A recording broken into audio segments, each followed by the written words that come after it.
Assalamu alaikum. I am Nehali and I welcome you to my channel Knowledge Corner. तो आज हम पढ़ेंगे solving a problem which is from the chapter number 2 of the 9th class biology. So the contents of this chapter are biological method, and in which we will study scientific problem, hypothesis, deductions and experiment, then theory, law and principle, then data organization and data analysis. उसके बाद mathematics is an integral part of the scientific process. So let's see what are these things. Science. Science is the systematic study of nature and how it affects us and the environment. ठीक है, तो science जो है systematic study है nature की और उसके impact की कि वो क्या हम पे अफेक्ट करती है, इम्पैक्ट करती है और हमारे इन्वायरमेंट को. It is a body of knowledge that is constantly changing through the use of better and more accurate tools for investigation. Science जो है ये keeps on changing by using the better and more accurate tools for investigation. ठीक है. At the core of biology and other sciences lies a problem-solving approach called the scientific method. Scientific method क्या है? Basically, it's a problem-solving approach. तो ये क्या है, कैसे हम प्रॉब्लम सॉल्व करते हैं, तो आज हम इस चैप्टर में देखेंगे. Okay. The scientific method is a series of steps followed by scientific investigators to answer a specific question about natural world. Okay. तो हम ये समझ रहे हैं यहाँ पे कि ये साइंटिफिक जो मेथड है it is a series of steps जो साइंटिस्ट यूज करते हैं किसी भी प्रॉब्लम को एड्रेस करने के लिए. ओके. तो देखते हैं what is this biological method. So biological method, अगर आप ये ग्राफ देख लें तो ये सारा चैप्टर जो है इस ग्राफ पे रिवॉल्व कर रहा है. ठीक है. तो इस चैप्टर का अगर मैं क्रक्स बताऊं तो this is the whole chapter, chapter number 2. तो इसमें हम पहले साइंटिफिक मेथड में क्या करते हैं, पहले हम बायोलॉजिकल प्रॉब्लम को आइडेंटिफाई करते हैं. ठीक है, कि व्हाट इज द प्रॉब्लम. उसके बाद हम उसके रिलेटेड जो है ऑब्जर्वेशन और प्रीवियस नॉलेज देते हैं कि what are our observation regarding that problem.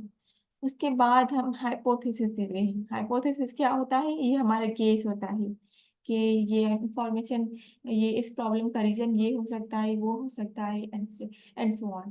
ठीक है. उस हाइपोथेसिस को हम एक्सप्लेन करने के लिए या तो इंडक्टिव रीजनिंग देते हैं या फिर डिडक्टिव रीजनिंग देते हैं. ये दोनों क्या हैं, ये हम डिटेल में जाके आगे पढ़ते हैं. उसके बाद हम एक्सपेरिमेंट की तरफ आते हैं. एक्सपेरिमेंट के बाद हम डेटा कलेक्शन और डेटा एनालिसिस में आते हैं. अगर हमारी डेटा हमारे हाइपोथेसिस को सपोर्ट कर रही है तो उसके बाद हमारी थ्योरी बन जाती है. और अगर हमारी डेटा जो है वो हमारे हाइपोथेसिस को सपोर्ट नहीं करती, then we again format a new hypothesis. हम न्यू हाइपोथेसिस रेज करते हैं और उसके बाद ये सेम प्रोसेस होता है रिपीट. ठीक है. तो आइए हम इन सारे प्रोसेसेस को इन डेप्थ स्टडी करते हैं. Biological problem. Biological problem, hypothesis, deduction and experiments. Biological problems क्या है? Biological problems can be environmental problems, they can be ecological और हेल्थ रिलेटेड. ठीक है, कोई भी प्रॉब्लम हो सकता है बायोलॉजी में. ठीक है.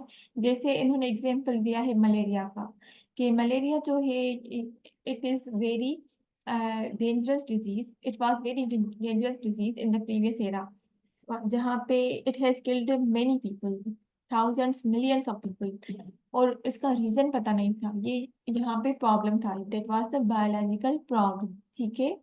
तो आपको जैसे पता है यहाँ पे लिखा है कि malaria which was spread through a female anopheles mosquito. Malaria जो है इसका मतलब ये रीजन पता नहीं था कि ये किस वजह से स्प्रेड हो रही थी. जैसे ये मलेरिया इन्होंने नाम रखा था, दे वर थिंकिंग दैट ये मलेरिया जो है ये बेड एयर की वजह से स्प्रेड हो रही है. मलेरिया जैसे कि माला मीन्स बेड और एरिया मीन्स एयर. ठीक है. So scientists were thinking that malaria was spreading by the bad air. So that was the biological problem at that time. ठीक है, उसके बाद क्या आती है हमारी observation. Observation, this is the first step to identify the reason of the problem. Observation के through हम रीजन फाइंड आउट करते हैं कि क्या रीजन है हमारे प्रॉब्लम का। ठीक है, और उसके बाद followed by formulation of a question about what has been observed। ठीक है, तो हम ऑब्जर्वेशन किस तरह करते हैं। The solution of biological problem okay starts with observation.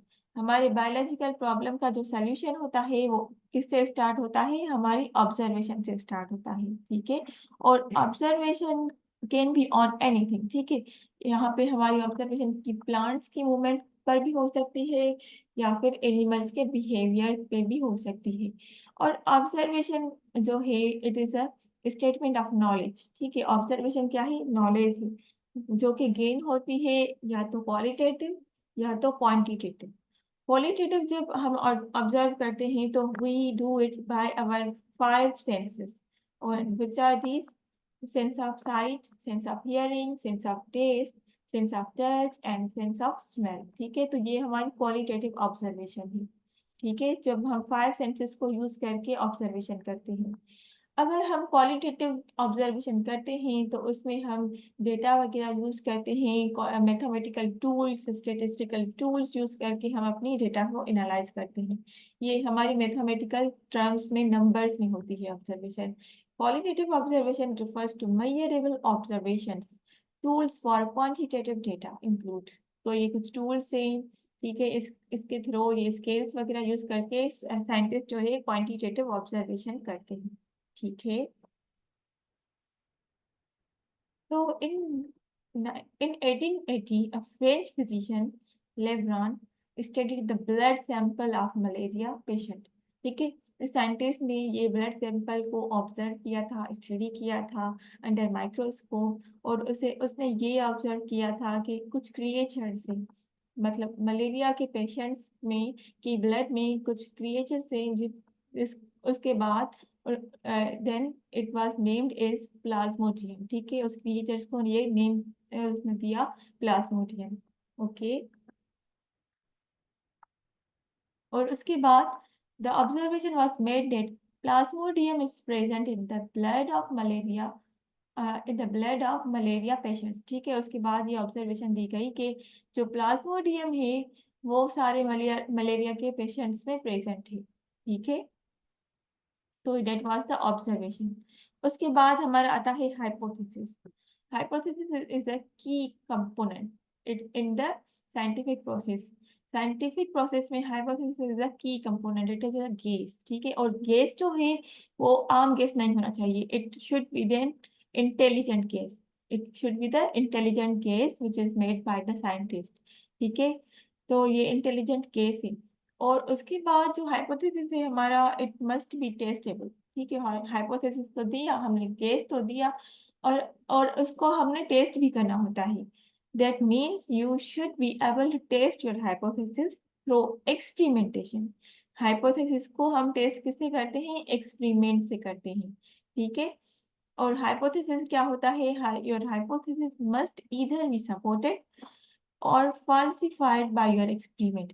हमारा जो एक्सपेरिमेंट होता है ये तो या तो ये हाइपोथेसिस को सपोर्ट करता है या तो इसको ये फॉल्स करता है कि नहीं, आपका ये हाइपोथेसिस सही नहीं है। ठीक है, इसमें एग्जांपल दिया गया है कि इन मलेरिया केस, ये जो हम स्टडी कर रहे हैं, ये throughout the case we are studying is the case of malaria. ठीक है, मलेरिया के पेशेंट्स का केस हम स्टडी कर रहे हैं। ठीक है, तो इसमें एग्जांपल दिया गया है कि in in malaria case an intelligent hypothesis is made after observation कि plasmodium is the cause of malaria।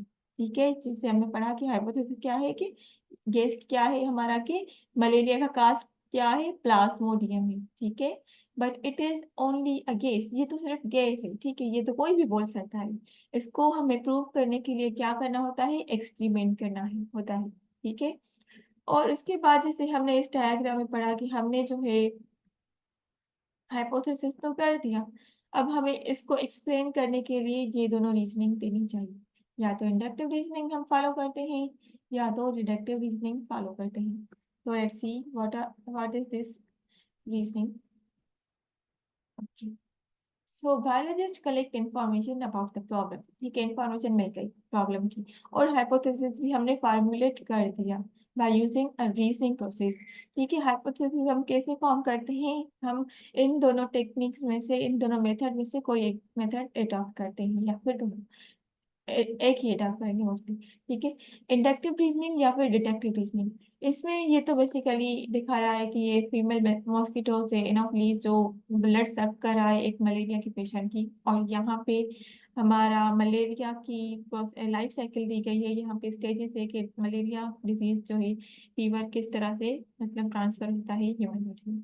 ठीक है, यहाँ पे हमारी रीजनिंग आती है। इंडक्टिव रीजनिंग क्या होती है, moves from specific to general. For example, shark is a fish. All fishes have scales. Therefore, sharks also have scales. यहाँ पे आता है इंडक्टिव। इंडक्टिव हमारा क्या होता है, स्पेसिफिक टू जनरल। ठीक है, हम स्पेसिफिक से जाते हैं जनरल की तरह। जैसे कि यहाँ पे एग्जांपल दिया गया है, अगर शार्क जो है फिश है, तो उसके उसके पास जो है स्केल्स हैं। अगर शार्क के पास स्केल्स हैं तो सारी फिशेस के साथ भी स्केल्स होंगे। ठीक है, तो this is our from specific to general. Shark से हम एग्जांपल लेते हैं और ये हम अप्लाई करते हैं सारी फिशेस पर। ठीक है, और हम अनदर एग्जांपल ले सकते हैं पिजन का। हमारा पिजन एक बर्ड है, तो उसके उसके साथ क्या है, उसके साथ विंग्स है। तो अगर पिजन एक फिश एक बर्ड है, उसके पास विंग्स है, तो therefore all the birds should be have wings. ठीक है, ये हमारी इंडक्टिव रीजनिंग है। यहाँ पे हम स्पेसिफिक से जनरल की तरफ जाते हैं। और अब हमारा आ जाता है डिडक्टिव रीजनिंग। डिडक्टिव में क्या करते हैं, हम मूव करते हैं from general to specific. General to specific में क्या कैसे होता है, it is based on if then statement. अगर ये है तो फिर ये। ठीक है, if and then. Deductive reasoning can be tested and verified by experiment. ठीक है, यहाँ पे डिडक्टिव रीजनिंग का एग्जांपल दिया गया है कि अगर प्लाज्मोडियम मलेरिया का काज है, तो then all the patient malaria patient should have plasmodium in their blood. अगर प्लाज्मोडियम काज है तो हर एक पेशेंट की बॉडी में ये प्लाज्मोडियम होगा। हर एक पेशेंट की ब्लड सैंपल में ये प्लाज्मोडियम होगा। We are here focusing on general to specific approach deductive. Okay, और यहाँ पे हम ये भी बोल सकते हैं, another example we can take here is that अगर सारे बर्ड्स के पास विंग्स हैं, तो हमारे पिजन के साथ भी विंग्स होंगे। ठीक है, this is another example from the deductive reasoning. उसके बाद हम आते हैं एक्सपेरिमेंट की तरफ। Once a problem has been observed and a hypothesis is suggested, the next step in the scientific method is to design an experiment based on reasoning. हमने reasoning कर दी, या तो इंडक्टिव या तो डिडक्टिव। ठीक है, एक्सपेरिमेंट जो होता है वो प्रैक्टिकली परफॉर्म होता है। ठीक है, बाय द साइंटिस्ट, तो identify real cause of the problem. अब अगर हमने हाइपोथेसिस तो फॉर्म कर ली, बट इसको हमें जो है एक्सपेरिमेंट भी तो करना है ना। अगर ये सही है तो हम उसको आगे फॉरवर्ड करेंगे, जो कि आगे चल के थ्योरी में कन्वर्ट हो जाएगा, और देन ला। अगर ये हमारा हाइपोथेसिस सही नहीं है तो हम इसे फाल्सिफाइड कर देंगे। ठीक है, ये फाल्स है हमारा हाइपोथेसिस। ठीक है, a key assumption is that the experiment will be repeated many times. ठीक है, एक्सपेरिमेंट क्या होता है, रिपीट होता है मेनी टाइम्स। अगर सेम रिजल्ट आती है तो फिर हम थ्योरी बना देते हैं उसको। ठीक है, scientist perform two types of test perform होते हैं करते हैं साइंटिस्ट। कौन सी, number one is the control group and number two is the experimental group. तो ये दोनों क्या है, to find out the cause of malaria, blood samples of 100 patients।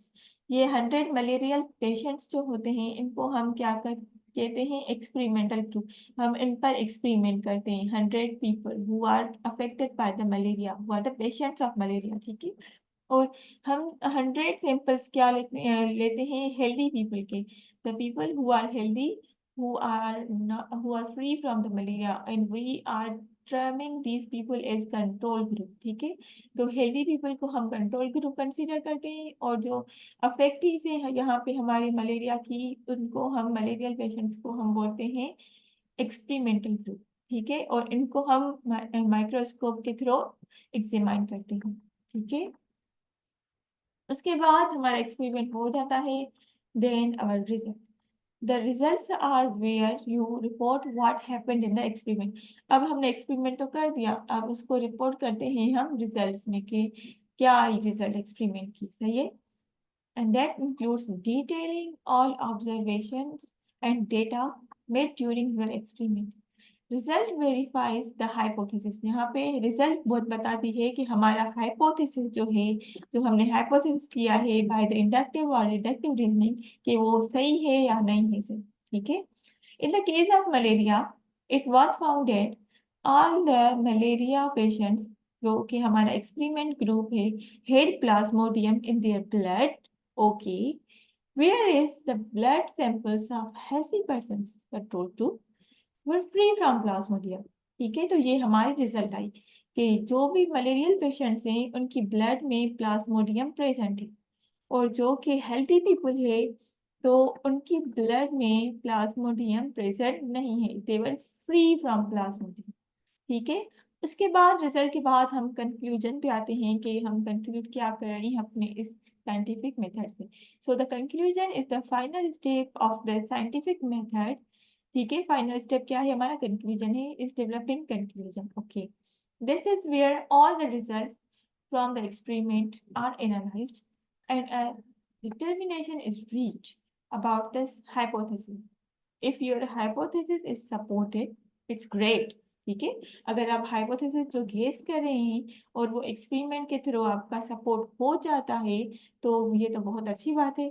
और अगर नहीं होता, ठीक है, जैसे मैंने आपको बताया, if not, repeat the experiment to think of other ways to improve your procedure, ठीक है। अगर एक्सपेरिमेंट सही नहीं है, अगर रिजल्ट सही नहीं आ रही, तो then you would repeat all the process, जैसे मैंने आपको पहले भी यहाँ पे मेंशन किया।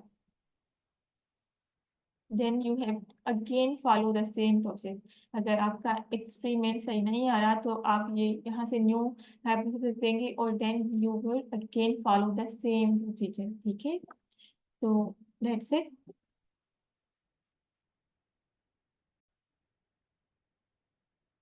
उसके बाद हमारा आता है थियरी, लॉ एंड प्रिंसिपल।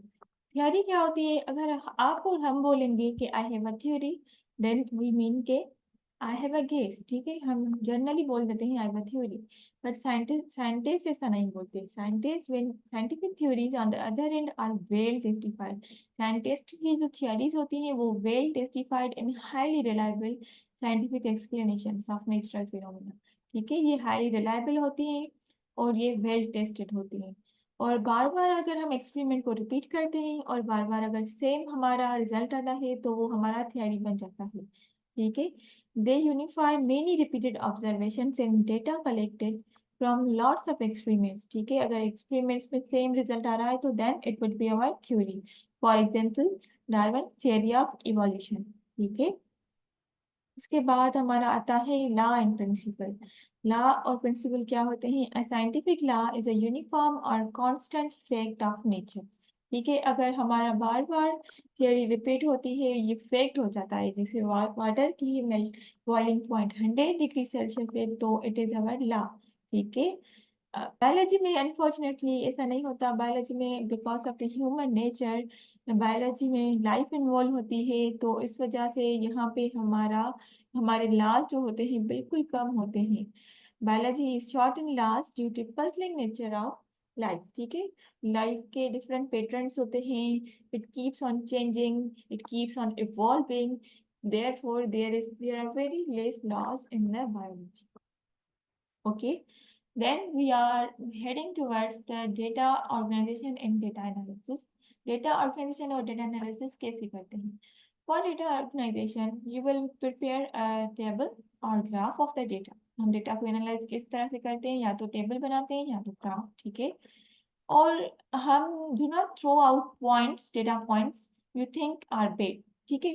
कुछ डेटा पॉइंट्स आउटलायर्स आ जाते हैं, but we just throw out them के we are not doing the right thing, or we are not doing we are not on the correct path, but no, और and do not support your predictions, ये predict करना बंद कर दें, ठीक है? Because some of the most incredible discoveries in science were made because the data looked wrong, ठीक है? बहुत ज्यादा अच्छी अच्छी डिस्कवरीज इसी तरह से हुई है कि क्योंकि उन्हें ये लग रहा था कि डेटा रॉन्ग है. Once you have recorded the data, you may need to perform a mathematical analysis to support or refuse your hypothesis, ठीक है? ये बेसिकली क्वांटिटेटिव अप्रोच बता रहे हैं.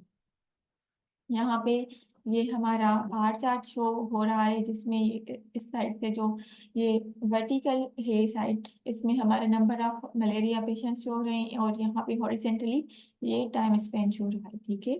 कि यहाँ पे कितने सारे पीपल को मलेरिया हुआ था. जैसे कि अक्टूबर में यहाँ पे 6000 पीपल को मलेरिया हुआ था. So that means this bar chart is showing the numbers of the malarial patients, ठीक है? और सेम इन द मैनर ये पाई चार्ट है जो कि डिफरेंट डिजीज को शो कर रहा है, जो कि पाकिस्तान में है, और ये इनका परसेंटेज है. जैसे मलेरिया 16% है, डायरिया 15% है, डायसेंट्री 8% है, और इस तरह से ये सारी डिजीज. ओके, तो ये डेटा एनालिसिस किस तरह से हम करते हैं? यहाँ पे हम स्टेटिस्टिकल मेथड्स को अप्लाई करते हैं, रेशियो और प्रोपोर्शन को, उस वजह से हम डेटा एनालिसिस उनके थ्रू करते हैं, ठीक है?